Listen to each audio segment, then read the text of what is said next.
Yes, but I've been a painter for the past 20 years. Oh my goodness.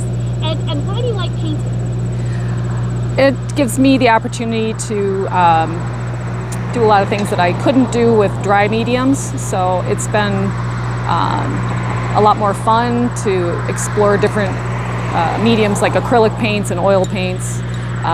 Most recently, like my murals are all done in acrylic paint.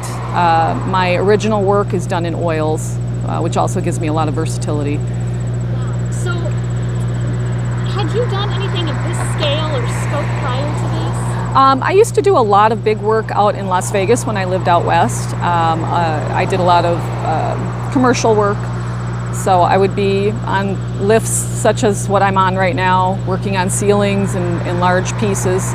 But this one is probably one of the biggest I've worked on, yes. Oh my goodness. And tell me the story. I know you've worked with them, with Peter and Angie for a long time.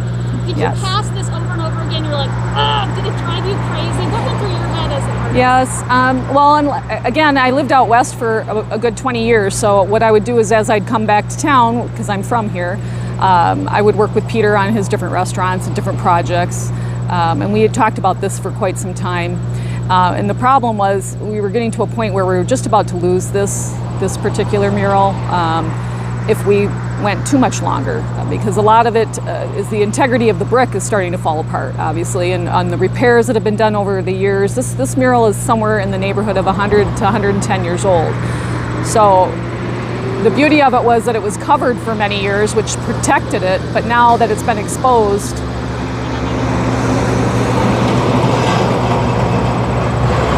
that one more time because I want to make sure that sounds right. sure. So you were talking about how old it is and everything, and you needed to do something now. Tell me that one more time. So yeah, we figured that the mural is about 100 to 110 years old, and because it was covered for so many years, at least 50 years, by another building and by siding, that did keep it protected for a long time. But once it was exposed, we have a lot of issues with the integrity of the brick falling apart, a lot of repairs that have been done, and then of course with repairs, then the murals start to be obliterated from the whole scene here. So I had to come in and actually figure out what was there without ever really knowing entirely what was there, piecing it together.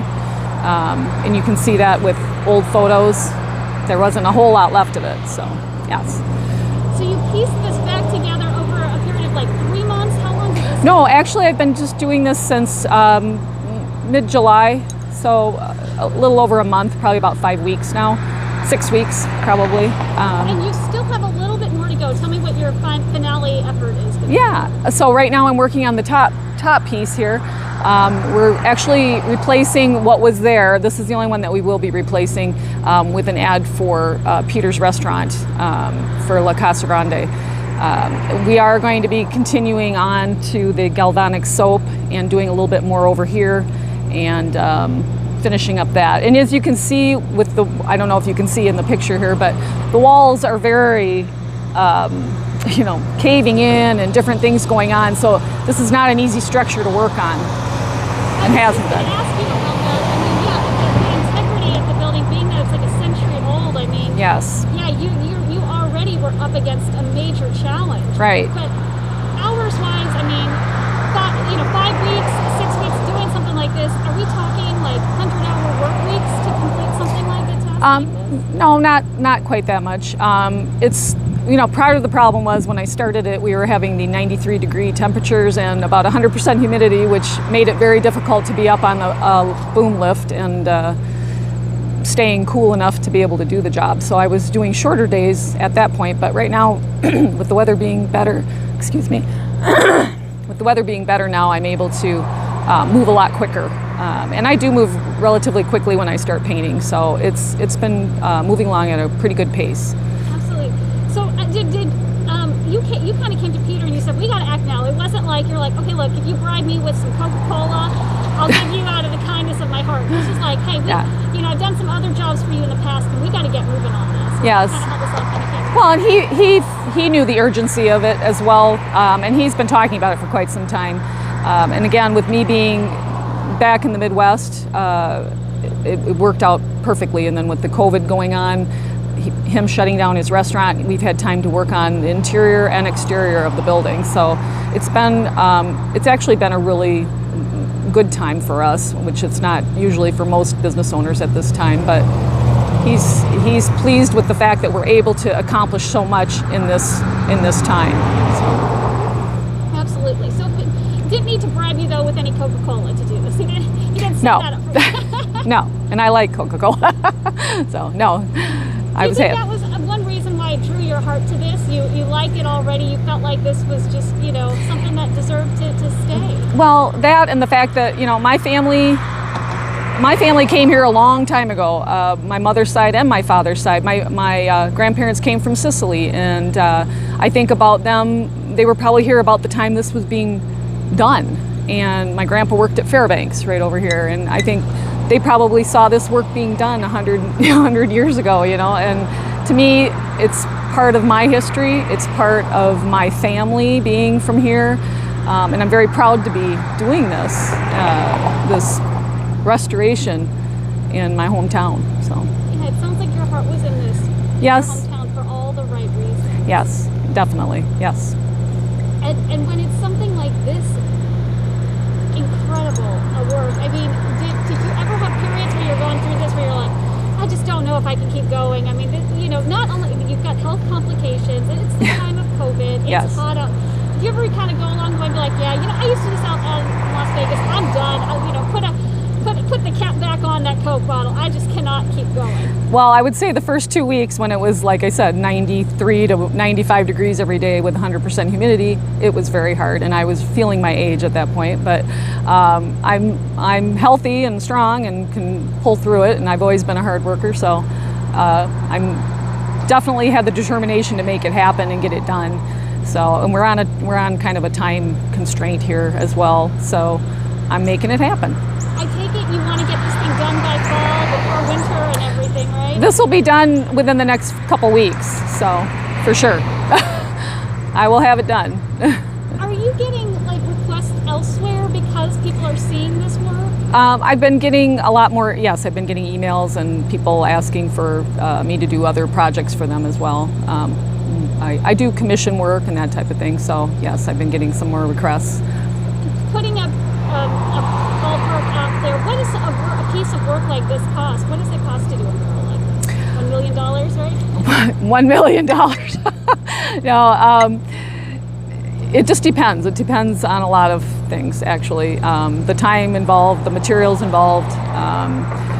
This particular one, we're talking a couple months of work, so it's, it can get expensive for sure, but it's well worth it in the end, that we don't lose a piece of our history here. So absolutely. I'm sure that I'm just thinking of all the acrylic. How much does it cost to buy all that acrylic paint? And how much paint did you probably use? I've used gallons and gallons of paint. Yes, it's but it's not as bad as you think. And being on brick, it absorbs quickly, so we're using a special type of exterior paint that will adhere quickly to the brick, so it should last a good long time. We're hoping another 100 years. I was just about to ask you, so you think it's going to be here for another century? So yeah. I'm hoping so, yeah. I think that would be, obviously I won't be here to see it, but whoever comes in next, maybe they'll be restoring my work at this point, as I've done for this person who did it before me, so. What a wonderful effort. And yeah, literally, I think everybody that stops by, it just kind of gives me goosebumps. It just pops right out at you. So, yes.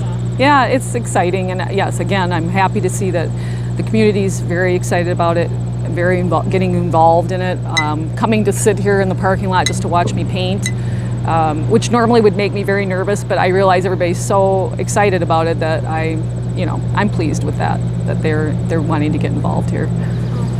I'm just in love with this story. And, people are excited. Fair to say this is perhaps your biggest passion project to date, because I know you have passion projects out in Las Vegas. Yeah, I would say in terms of the significance of it for our town, yes, I would say this is a very passionate project for me. I love everything that I do, and I'm very fortunate that I'm able to be an artist and make a living at it, make a good living at it. And so for that, I feel very blessed, and to be able to do this again for my hometown, I'm very grateful. Absolutely. thinking those guys out in Las Vegas are going to be so jealous. And Coca-Cola's going to be so jealous. Nobody's from Coca-Cola's called you yet, right? No, I don't think so. Not me personally, but no. But they should be. Maybe this is going to start a new trend. That would be nice. Yes. Absolutely. Yes. Oh, I probably have plenty with all of this. Anything, Kathy, you can think that I forgot to ask that you think would be important to share? Didn't touch upon. I can tell you a little bit what we discovered about galvanic soap. Yeah, I would love to know that. Okay, because we were doing a little bit of digging about the galvanic soap because none of us really knew about it, and we found out that they are the precursor to Palmolive soap. So, and I'm assuming possibly because the names are Johnson, it could be from Johnson and Johnson. So we're kind of guessing at some of that, but it's kind of an interesting little tidbit of history there. How cool. You know, when you say that, I'm going to go find me a little bottle of just a graphic, and then I can pop it up with a little ding, you know, so. Yeah. You just think, you know, Coke and soap together, maybe not a perfect mix, but No. for a mural, I don't know, maybe, Yeah. Well, and what I believe happened as I started doing the mural, I started seeing layers of paint, and so what I believe they used to do was probably just sell this side of their wall, and that's how they made, you know, money by advertising for different companies. So there was definitely different layers here. So there was probably other advertisements that came before these, I'm guessing. So just this is probably the easiest to pull out. for sure. Well, yeah, these were still the most prominent because these were the last ones that were done. So yes. You amaze me. Oh my goodness.